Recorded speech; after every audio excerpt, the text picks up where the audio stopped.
on, y'all. Let's give it up. Peace and blessings to everyone. Life up? I said life up? Now, I want you to give yourselves a round of applause for being here, because the first thing is to show up. But when you show up, then you got to show out in a positive way, because we have to remember who we're here for. Okay? So my name is Karen Yelverton, the brand is Angelic Creations, and I think I do better with my spoken word than to go into anything else. So y'all with me? All right, doesn't matter who's going by, I just need you to get this message, okay?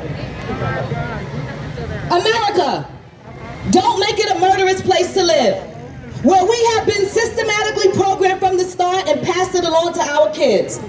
Now, we have a long history of abusing people, the environment, and sometimes the political system. So my brothers and sisters, I ask you why. Why are we so surprised at this rise of crime that have kept us high on our willy lynching ways that kept us enslaved to this day? You see, we got young girls twerking and lurking for butt shots filled with poison that can kill you on the spot. Oh, she thinks she's hot? Not. When Sarah Bartman's beautiful full-figure body was put on display in a disgraceful way due to their racist tactics that still exist to this day. Do you know who you really are? I said, do you know who you really are? You see, our kings and queens were pioneers in this game, but you see, their history tries to erase them from my brain, leaving an unknown stain of ignorance filled with Christopher Columbus and Harry Potter lies, stripped of their contributions and identification. Zora Neale Hurston, Frances Cress, Sister Soldier, Congresswoman Yvette Clarke, Henrietta Lacks, whose cells were stolen by doctors in 1951 to analyze, and surprise, ladies and gentlemen, her cells are still alive today. Helped to develop the polio vaccine and research for cancer and AIDS.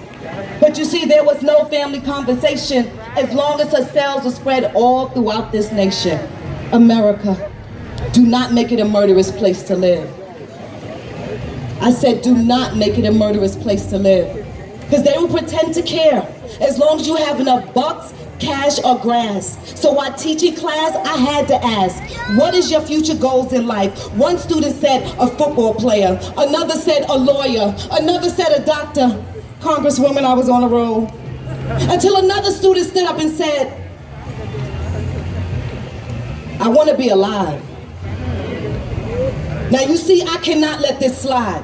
Because in my neighborhood, Brooklyn, East New York, most kids by the age of 5 are traumatized and desensitized, walking over yellow tape on their first day of school, but we expect them to pay full attention and sit up straight and not act out as fools. Well, they deserve a chance to live. I said they deserve a chance to live. But you see, this problem comes from controlling economical status and their disgusting habit not to care about anyone or anything that doesn't fall into place. And ladies and gentlemen, this goes beyond race.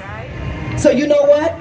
After class, this scholar and I, you know what we did? We organized a situation to scholar this scholar with scholarships to college. There was no definite guarantees, but you see, he has a much better chance of not getting his wig pushed back by a badge or some dude posted up on the ad who meant to hit but missed and clipped the pretty young girl coming home from Sunday school. Do you see her? She used to have on a pink dress and now it's all red. Can you see her? So please, think twice before you load that next clip. I said, America, don't make it a murderous place to live. That will gladly give you prescription drugs, a uniform, gun, and a residency to help represent where you live.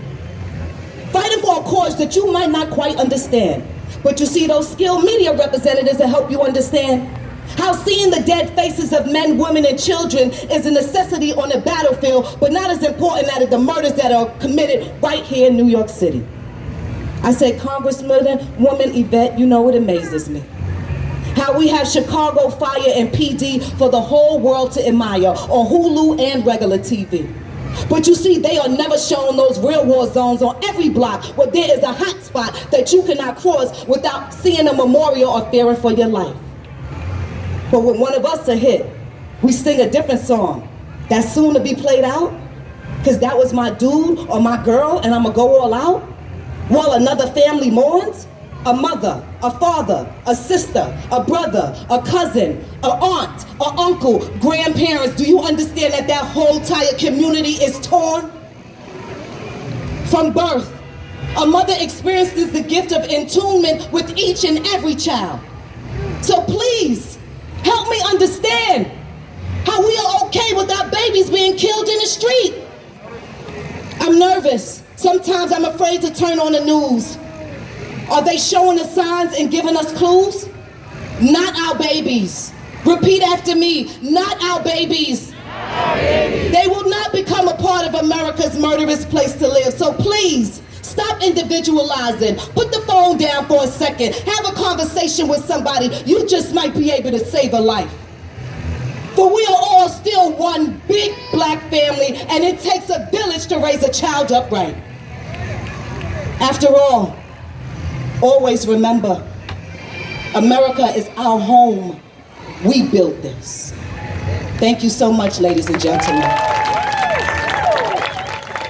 I want to remind you that what I do, I don't always get the biggest platform, so my support comes from people like you. So if you have a phone, I'm going to ask you to follow me on Instagram. All the information is right there on that poster. I also work with the youth, and I have a book out, and I'm here for you as long as you are here for all of us. Peace and blessings, everyone. Talent. Wasn't that word real? Feel it in your bones?